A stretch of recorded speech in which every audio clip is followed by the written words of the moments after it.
साथियों नमस्कार। आप देख रहे हैं आर्य प्रयास। मैं हूं धर्मेंद्र शुक्ला। आज जनपद अयोध्या के मिल्कीपुर तहसील क्षेत्र अंतर्गत पूरे रघुवर पांडे में हूं। ये सरूरपुर ग्राम पंचायत है। बहुचर्चित मामला है ये। आज जो है जंगल में आग की तरह इस मामले को लेकर के लोगों में बड़ी अफरा तफरी है। और हम आपको बताना चाहेंगे कि भोला पांडे जी के आवास पर हैं और इनके परिवार के भी लोग यहाँ पर हैं। हम भी यहाँ पे मिल रहे हैं। आपसे अभी हम बात करेंगे और इनकी क्या बातें हैं, इनकी क्या पीड़ा है, आप तक पहुंचाने का काम करेंगे। बेकसूर हमको इतना दंड दे दिए तो वो कसूर की है तो उनको दंड मिलना चाहिए। दंड जो मिलना चाहिए उसको कोई दिलाए तो समझे कि हमारा काम हुआ। उनकी वर्दी उतर जाए। उनको ज़िंदगी में इस जीवन में स्टार वर्दी पहनने का नहीं आए नंबर, समझे कि नहीं। तब उनकी याद औलाद जैसे हमारे बच्चे याद करेंगे कि हमारे बाप को ले जा करके इस तरह से बेइज्जत किया था, उनके ही औलाद याद करें कि हमारे पिताजी ने ये गलती किया था, इसकी सजा आज हमको भोगना पड़ रहा है। ये भी नरक भोग रहे हैं। निश्चित रूप से आपकी ये जो दर्द, आपकी आत्मा की आवाज़ है, यह इसलिए नहीं है कि आपके साथ मतलब आपके साथ अनुचित उन्होंने कार्य किया। और सब ने कहा हाँ होगा ऐसा। जिस दिन होगा उस दिन समझेंगे कि हाँ हुआ। जब भूख लगी है खाने को मिलेगा, तब आत्मा बोली कि मिला। नजर से देखने में आ नहीं रहा है। तू 56 भोग का सपना लेने से हमारी भूख मिट जाएगी, नहीं मिटेगी। लाइन हाजिर दरोगा किए गए हैं, जानकारी मिली आपको? वो मिली है लेकिन उसके से क्या है कि पीछे छिपा लिया। नहीं पढ़े लिखे इतना नहीं जानता हूँ। पीछे छिपा लिया 10 दिन 15 दिन या 2 महीना 4 महीना के लिए छिपाया, उसके बाद सामने खड़ा कर दिया। हम क्या करेंगे? इस मामले को लेकर के जो भी आप उनको सजा दिलवाना चाहते हैं, क्या आपने कोई तहरीर वगैरह दिया है आगे तक? जो जैसे हुआ है कोई कायम हुआ है? नहीं, मुकदमा नहीं हुआ। एप्लीकेशन मुकदमा लिखे जाने के लिए एप्लीकेशन दिया है। लेकिन उसके साथ मिले थे आप? क्या कहा उन्होंने? तो जब गए थे उसके यहाँ तो मतलब उसी दिन उनका मतलब हम देखे आए, हमसे पूछे, उसके बाद ट्रांसफर हो गया उनका। भाई ये बात निश्चित है कि आपसे हम मिले, मैं अभी आया, आपसे बात किया। बात करते समय इन्होंने कहा कि हमने बहुत से लोगों से कहा, ये दर्द बताई। बार बार कहने के बाद पूरे देते हैं लोग, सही बात है। लेकिन अन्याय इनके साथ हुआ है, अनुचित कार्य इनके साथ हुआ है, जबकि इनका कोई लेना देना मामले से नहीं था। ऐसे विषय में यदि पुलिस हो चाहे वो आम पब्लिक हो, सज़ा तो सबको मिलनी चाहिए। न्यायालय सबके लिए होता है, मुकदमा पुलिस प्रशासन सबके लिए होता है। जब आपने अगर एप्लीकेशन दिया तो यहाँ के पुलिस कप्तान को, पुलिस अधीक्षक को दिया है, तो आपकी समझ में अभी तक क्यों नहीं आई बात की मुकदमा उस दरोगा के खिलाफ, उस सिपाही के खिलाफ, उनकी टोली टीम के साथ में क्यों नहीं किया गया? ये बड़ा सवाल बनता है। और निश्चित रूप से सामने से बोल रहा है हमसे गलती हुई है।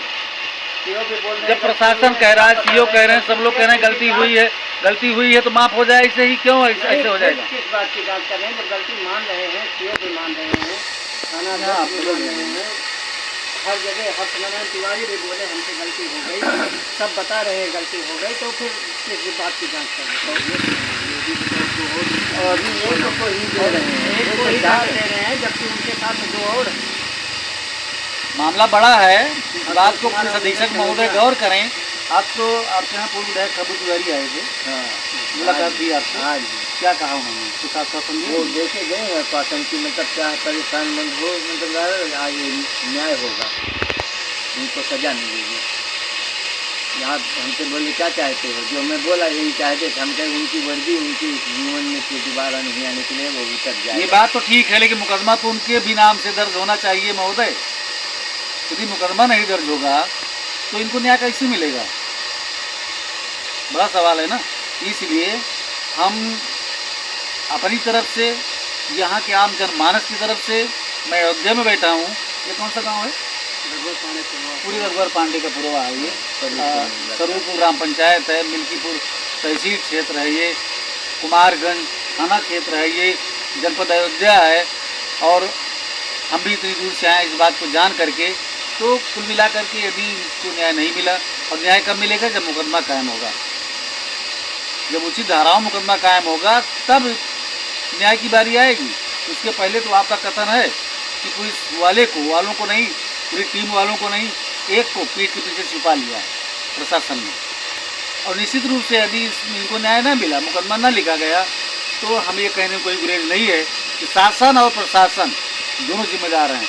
एक तरफ सूबे में उत्तर प्रदेश में मुख्यमंत्री योगी आदित्यनाथ हैं, जो कि जीरो टॉलरेंस की सरकार चलाते हैं और गारंटी देते हैं। यही अयोध्या, यही सब नीतियाँ कल नीतियाँ हैं जिसके कारण से लोकसभा की हार यहाँ पे करारी हार झेलनी पड़ी है। अभी विधानसभा का चुनाव हुआ था, कोई ऐसा नेता शेष नहीं है। अपने योगी जी सुन रहे हैं तो आप भी सुन लीजिए कि आपको भी यहाँ खूब पापड़ बेलने पड़े हैं। दर्जनों से ज़्यादा आपको जनसभाओं को करना पड़ा है एक विधानसभा को पाने के लिए, और ये हताशा। अच्छा, जब पुलिस उस दिन आई आपके यहाँ, रात में आई थी? रात में 12 बजे। तो कहाँ आप अपने घर पे जहाँ आप गए पूरे रघुबर में? तो जब आप घर पे लेटे रहे होंगे, कितने बजे आए थे? 12 बजे पूरी पुलिस बल के साथ। तो आप यहाँ क्यों आ गए? अब उनको मालूम होगा क्यों आने के लिए आए, हमको थोड़ी पता। जो बताने को खुद नहीं कह रहे हैं कि हम किस लिए आए, क्यों आए। वहाँ पहुँचे ने हमको जगाया, जगाने पर पूछे कि निखिल कहाँ है। हम बोले निखिल के यहाँ नहीं है, निखिल का घर उत्तर पड़ता है हमारे से, मतलब 100 मीटर दूर तक। तो बोले कि उसकी जमानत लिया है तू? हम बोले हम की जमानत नहीं है, हमको क्या जरूरत है जमानत लेने की। तो बोले कौन लिया? हमको ये भी पता, हमको नहीं लिया। हमें इतना सुनने में आया है कि उसका पापा आया था, उसको लेके तू रख गया। उसके बाद हमसे कुछ पूछे नहीं, हमारे साथ बदतमीजी करना चालू कर दी। अब बताइए, पुलिस प्रशासन ऐसे किसी के यहाँ घर में आधी रात को डाका डाल दे, जैसी किसी में पहुँचे, किसी का नाम पूछे। हाँ, उसको छिपा दी ना, धनीराम वर्मा, इनका तो पीछे छिपा दिया। ये कौन है? अरे वो साथ में 4 आए थे, मतलब वो सिपाही हैं? धनीराम वर्मा, नीरज कनौजिया, अशोक कुमार, 3 जने का ताल्लुकवारी है। क्या नाम है उसका? क्या नाम बताइए, फिर से बता दीजिए। अशोक कुमार, उसका एप्लीकेशन में भी शुरू से ही नाम चल रहा है अशोक कुमार का, उनको भी छुपा लिया। कुल मिलाकर छुपा लिए, ये तो सही बात है, छुपा लिया आपने। और मुकदमा भी कभी नहीं कायम किया किसी के ऊपर भी। नहीं, ऐसा भी तो नहीं किसी के ऊपर कर दिया हो। मुकदमा होना जरूरी है। तो यदि मुकदमा नहीं हुआ तो निश्चित रूप से लोग लामबंद हो रहे हैं, आंदोलन होंगे। ऐसा जो मैं नहीं कह रहा हूँ, यहाँ के आम जनमानस में जो व्याप्त गलियारे की चर्चा है, तो इस बात को और आगे न बढ़े, इसके लिए मुकदमा पंजीकृत करके सुसंगत धाराओं में किया जाए और इनके साथ न्याय देने का कार्य किया जाए। यदि ऐसा न किया गया तो निश्चित रूप से ये अच्छी बात नहीं होगी। फिर तो प्रशासन और शासन जिम्मेदार होगा। मैं चैलेंज और चेतावनी नहीं दे रहा हूँ, मैं तो आपको सूचनाएं प्रदान कर रहा हूँ। दादा जी, आपका नाम क्या है? भोलानाथ पांडे। भोलानाथ पांडे जी हैं, किसान हैं, बहुत बड़े संपन्न आदमी नहीं है। यदि होते तो पुलिस वालों क्या मजाल थी कि इनके घर पे आते और इस तरीके से अराजकता का कार्य करते। घर में बच्चे हैं, किसी तरह खेती किसानी करते हैं, अपना परिवार पालते हैं, समाज में जो है अपने को स्थान बना के रखते हैं। लोग आज इनके साथ खड़े हैं। जैसा कि हमने बताया, कभी पूर्व विधायक नारायण कब्बू यहाँ आए थे, आपसे मिले, आश्वासन दिया, आप बता रहे हैं। और भी लोग आ रहे होंगे आपसे मिलने। अच्छा, विधायक जी भी आए थे? विधायक जी की पत्नी आई थी, उनके भाई आए थे। क्या कहा उन्होंने? वो भी कहने के लिए कि लोग कहे हैं कि न्याय मिलेगा, उनको सजा मिलेगी। मतलब मुकदमा लिखा जाएगा?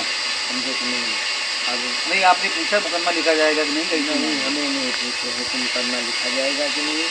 इतना हमको ना हम। अच्छा, जैसे आप राम के भरोसे, ऊपर वाले भरोसे तो बैठे हैं कि न्याय उनको नहीं मिला, तो आप कोस भी रहे हैं, लेकिन ऐसे है कि ठंडे बस्ते में डाल दिया, जैसे आप पूरे कह रहे हैं, वो पीछे कर लिया है पुलिस वालों ने, यानी कि यहाँ के अधिकारियों ने अपने उस दरोगा को अपनी चीज़ से छुपा लिया है। तो ऐसी स्थिति में आप आगे कुछ करना चाहेंगे?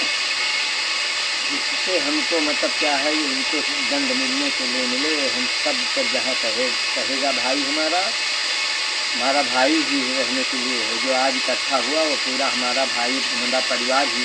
जो कि खब्बू तिवारी बोले कि दादा हम परिवार हैं आपके, तो जो हमारा परिवार जो कहेगा उस तरफ को हम उसके साथ हमें पीछे नहीं हटेंगे, चलते जाएंगे। अपने मन की बात तो वही है, लेकिन लोगों की भी बात जुड़ गई है, भावनाओं से जुड़ गए हैं लोग, इसलिए आज इनको कहना पड़ रहा है। जैसा सब लोग कहेंगे वैसा हम करेंगे, तो निश्चित रूप से आपको लग रहा होगा तो ईश्वर से तो हमारी कामना जो रहेगी वो तो हटेगी नहीं। आप कुल मिला के कहना यह है कि बड़े डंडे से बचें, ईश्वर की लाठी में आवाज़ नहीं होती, ऐसा कहा गया है, उससे बचें। और निर्दोष के साथ जो कुकृत्य किया है कुमारगंज की पुलिस ने,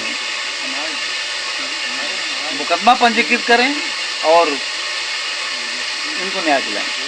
आपकी दर्द बहुत है, आप कह रहे हैं कि मैं कितना कहूँ लोगों से, कहते कहते मैं थक गया हूँ, लेकिन यहाँ अयोध्या का पुलिस प्रशासन सुनने के लिए तैयार नहीं है। जो भी कहा उन्होंने सुना आपने, लेकिन कुछ बातें हमारे पास में एक PDF में इन्होंने भेजा अपनी बातों को रखते हुए, जो कि यहाँ कुमारगंज थाने की पुलिस के ऊपर इनके आरोप हैं, वो जो है हम आपके सामने पढ़ना चाहते हैं। कुमारगंज पुलिस को दबिश निखिल के यहाँ देनी थी, तब 100 मीटर दूर स्थित भोलानाथ जी के यहाँ क्यों गए? ये पहला सवाल है, बड़ा सवाल है। क्या इनको पता नहीं था कि मुझे कहाँ जाना चाहिए? इतना नहीं पता है किस बात के लिए तुम नौकरी करते हो दरोगागिरी? ऐसी दरोगागिरी करोगे, किसी को भी अंदर कर दोगे।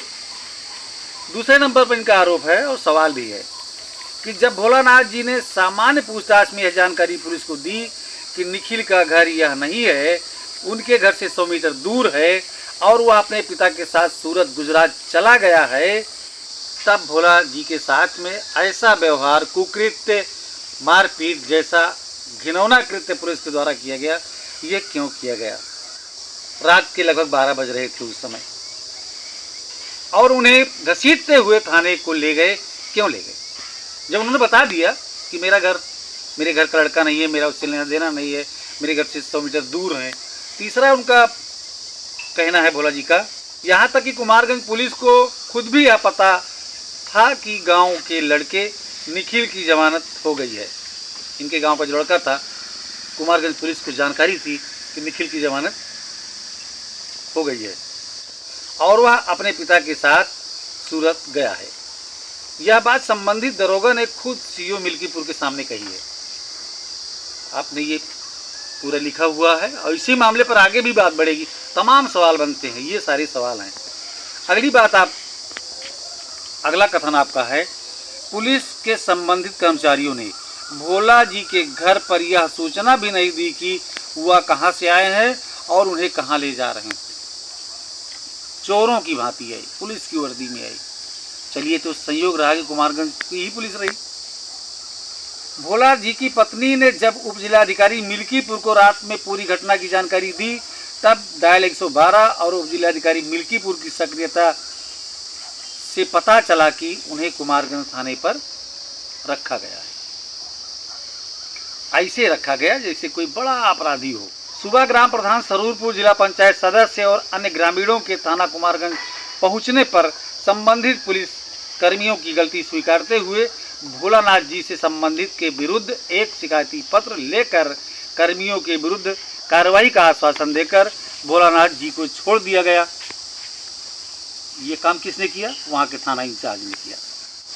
ग्रामीणों ने संबंधित पुलिस कर्मियों के द्वारा भोला जी के साथ की गई शारीरिक प्रताड़ना का मेडिकल CSC मिल्कीपुर में करवाया और संबंधित पुलिस कर्मियों के विरुद्ध प्राथमिकी हेतु तहरीर के साथ मेडिकल रिपोर्ट और साक्ष्य संलग्न करके जिलाधिकारी अयोध्या, SSP अयोध्या और थानाध्यक्ष कुमारगंज को IGRS किया। यह प्रकरण तत्काल पत्र ले रहे थानाध्यक्ष, यह पत्र थानाध्यक्ष ने शिकायती पत्र लिया था। यह प्रकरण तत्काल एक सम्मानित समाचार पत्र में उजागर हुआ। उसके बाद हमने आर प्रयास में भी हमारे यहाँ खबर चली और भी संबंधित क्षेत्रीय लोगों ने, यहाँ की मीडिया ने प्रमुखता से खबर को छापा। 1 मई 2025 को ही भोला जी क्षेत्राधिकारी मिल्कीपुर के समक्ष भी कार्रवाई का प्रार्थना पत्र लेकर उपस्थित हुए। तब वहां पहुंचकर थानाध्यक्ष कुमारगंज और हर्ष नारायण तिवारी ने अपनी गलती स्वीकारते हुए भोलानाथ जी से माफी मांगी। तब भोलानाथ जी रोने लगे। क्यों नहीं रोएंगे? एक कहावत है गांव की कि चौराहे पर मारो और गली में पैर पकड़ लो, माफी मांगो। ऐसे कैसे काम बनेगा? वहीं CO मिल्कीपुर ने भी कहा कि जब दरोगा जी गलती मान रहे हैं तो इन्हें माफ कर दीजिए। जिस पर भोला जी के साथ उपस्थित प्रतिनिधि ने कहा कि इनको समाज में अपमानित किया गया है, अतः इन्हें अगर गलती का एहसास है तब यह समाज में ही इनके घर पर आकर इनसे माफ़ी मांगे और इन्हें सम्मानित करें। जिस पर थानाध्यक्ष कुमारगंज द्वारा यह कहा गया कि 3/5/2025 को मैं स्वयं इन्हें लेकर आपके घर आऊँगा, किंतु आज तक नहीं आई। वहीं 14 मई 2025 को भोला जी द्वारा दिए गए आईजी अरेस्ट की आख्या लगाई गई, जिसमें उप निरीक्षक धनीराम वर्मा के द्वारा लिपापोती की गई। संलग्नक मेडिकल रिपोर्ट को दरकिनार कर आख्या में भोला जी को रात में ले जाने की बात छुपाई गई। यह लिखा गया कि दिन में 10 बजे भोला जी को थाना बुलाकर पूछताछ करके छोड़ दिया गया, जबकि डायरेक्ट 112 और उप जिलाधिकारी मिल्कीपुर से रात में वार्ता के साक्ष्य उपलब्ध। अब बताइए, एक तरफ ये घटना रात की 12 बजे की है, रात में ही इनके परिजन मिल्कीपुर उप जिलाधिकारी से बात करते हैं और वहीं 112 पुलिस को डायल करते हैं। ये सब झूठा? अरे शर्म करो, डूब मरो चुल्लू भर पानी में। यदि ऐसी झूठ की बात करनी है तो ऐसे कैसे रिपोर्ट लगाई जाएगी? 15/5/2025 को सोशल मीडिया के द्वारा एक प्रकरण को उजागर करने के उपरांत जिले के जनप्रतिनिधियों और सामाजिक कार्यकर्ताओं के द्वारा इस अन्याय के विरुद्ध मुखर होने पर 16 मई 2025 को दरोगा हर्ष नारायण तिवारी को लाइन हाजिर करके जांचोपरांत निलंबन की कार्रवाई करने का आश्वासन दिया गया, जबकि उतना ही अत्याचार दूसरे दरोगा अशोक कुमार के द्वारा भोलानाथ जी पर किया गया, किंतु उनके विरुद्ध कोई कार्रवाई अभी तक नहीं हुई। प्रश्न यह है कि जब सीओ मिल्कीपुर, थानाध्यक्ष कुमारगंज और संबंधित उप निरीक्षक स्वयं गलती मान रहे हैं, फिर एफआईआर लिखकर निलंबन की कार्रवाई क्यों नहीं हो रही है और इस अमानवीय कृत्य में शामिल अशोक कुमार और अन्य पुलिसकर्मियों पर कार्रवाई क्यों नहीं हुई? विचारणीय विषय है। मैं सीधे सूबे के मुखिया योगी आदित्यनाथ जी से कहना चाहता हूँ कि आखिर में ये पुलिस की गुंडई कब तक चलेगी? फिलहाल में आपने पूरे घटनाक्रम को सुना, भोला जी से भी मुलाकात भी आपकी, बातचीत भी आपने सुना। बहुत ही परेशान है, मानसिक रूप से बहुत ही आहत हैं। इनके दर्द की दवा इनको कैसे मिलेगी, मुकदमा इनका कैसे होगा, इनके मानी हानि का बदला कैसे होगा, ये सवाल आप लोग जैसे भी लगे, हमारे दर्शक जो हैं ये भी सुन रहे हैं, तो आप भी कमेंट के माध्यम से जरूर लिखिए। फिर मिलेंगे। सदा प्रणाम।